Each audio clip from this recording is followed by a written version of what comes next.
Hello and welcome back to my channel Akriti Learn Faster. Chapter number 7. Exercise 7.2. Question number 4. Find the ratio in which the line segment joining the points minus 3, 10 and 6, minus 8 is divided by minus 1, 6. सबसे पहले एक line draw कर लेते हैं.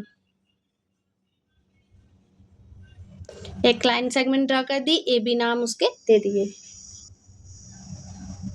ए के coordinates -3, 10 आ जाएंगे. B के coordinates 6, -8. P के -1, 6. ए के कोऑर्डिनेट्स x1 y1 हो जाएंगे. बी के कोऑर्डिनेट्स x2 y2 हो जाएंगे. रेशियो लेट कर लेते हैं k is to 1. m1 k हो जाएगा, m2 1 हो जाएगा. और p x और y आ जाएगा.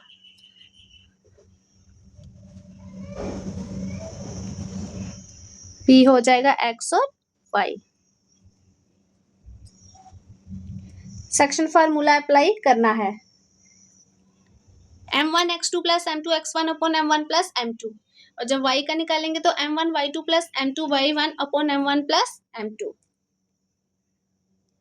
और ये क्या हो जाएगा, x और y -1 और 6. यहाँ पे p में -1 और 6.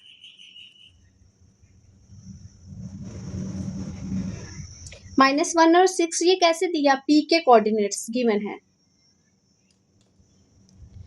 अब इनमें वैल्यू पुट करेंगे. अभी हम इसको सॉल्व कर लेते हैं. देखो -1, 6 p का इक्वल टू, देखो m1 हमारे पास क्या है, k आ जाएगा. x2 क्या है हमारे पास 6 प्लस m2 क्या है हमारे पास 1. x1 क्या है हमारे पास -3 upon m1 plus 1 m2 k plus 1. 6 का लेंगे जब y के, m2 क्या आ जाएगा हमारे पास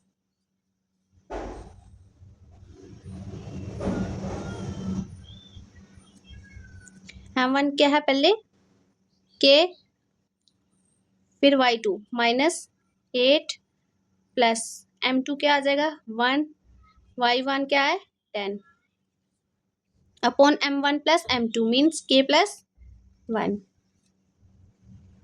अब हम इसको सॉल्व कर लेते हैं.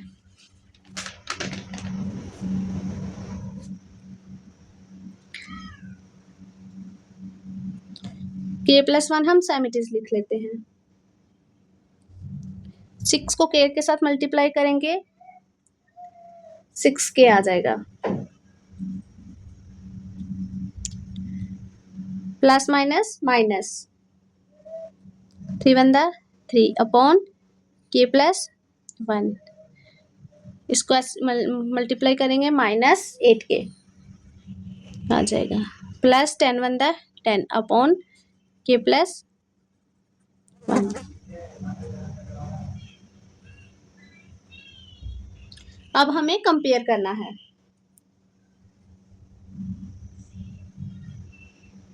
देखो पहले 1 का x के साथ, 6 का y वैल्यू के साथ. -1 इक्वल टू क्या आ जाएगा 6k -3 अपॉन k प्लस 1. नीचे क्या आ जाएगा, क्रॉस मल्टीप्लाई करेंगे तो 1.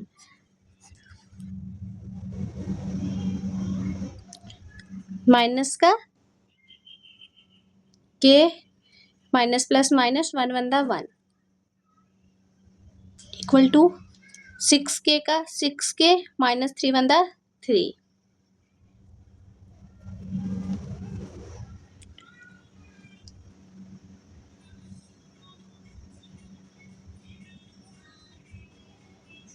k की टर्म को हम एक साइड लिख लेते हैं, कांस्टेंट टर्म को एक साइड. तो यहाँ क्या आएगा -1k, ये प्लस का तो इक्वल टू के पीछे जाके माइनस का 6k इक्वल टू माइनस का 3, ये माइनस का तो आगे जाके प्लस का 1.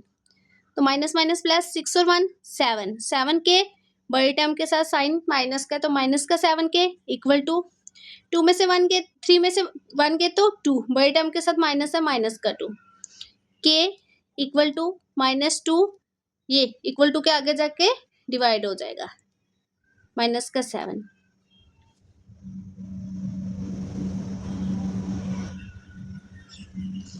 ये दोनों माइनस माइनस कैंसिल हो जाएंगे, तो k इक्वल टू 2:7, ये हमारी k की वैल्यू निकल गई।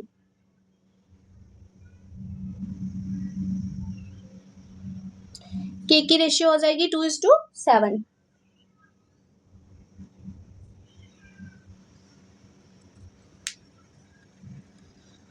m1 आ जाएगा 2, m2 आ जाएगा 7।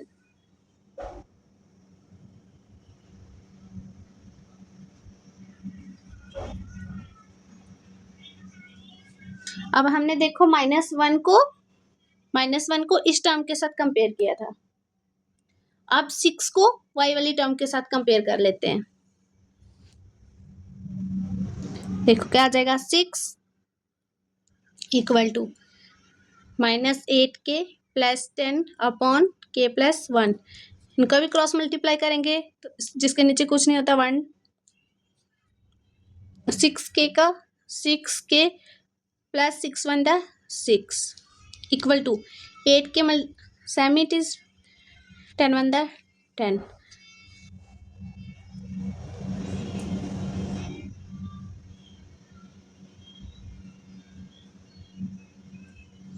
वेरिएबल अलग, कांस्टेंट हम अलग कर लेंगे। 6k ये प्लस का माइनस का 8k equal to 10, constant term है और इधर 6 है कांस्टेंट, इक्वल टू के आगे जाके प्लस का 6 है तो इक्वल टू के आगे -6।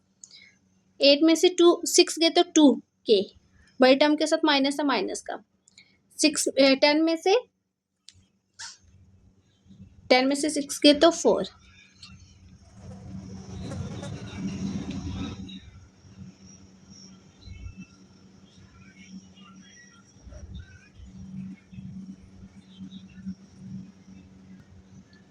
ये माइनस का 8 है तो यहाँ माइनस का 8 है, इधर माइनस का तो इधर प्लस का 8 हो जाएगा। 6 और 8 कितने होते हैं, 14k आ जाएगा। k equal to 4 divide by 14, ये 2 के टेबल में दोनों आते हैं, 2 to the 4 7 to the 14। फिर से k की वैल्यू क्या आ गई, k 2:7। जब हमने -1 को 6 के -3 के साथ कंपेयर किया था तब भी आंसर आया था 2:7। अब 6 के साथ जब कंपेयर किया तो भी रेशियो आया 2:7। सो रिक्वायर्ड रेशियो क्या आ जाएगी, 2:7। इसको हम यहाँ तक भी लिख सकते हैं, P divide the line segment in the ratio 2:7। सिर्फ यहाँ तक भी आंसर आ जाएगा क्योंकि दोनों की रेशियो सेम है।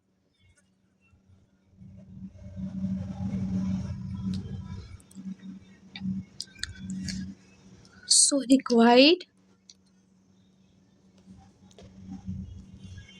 required ratio is 2:7, ये हमारे पास आंसर आ गया।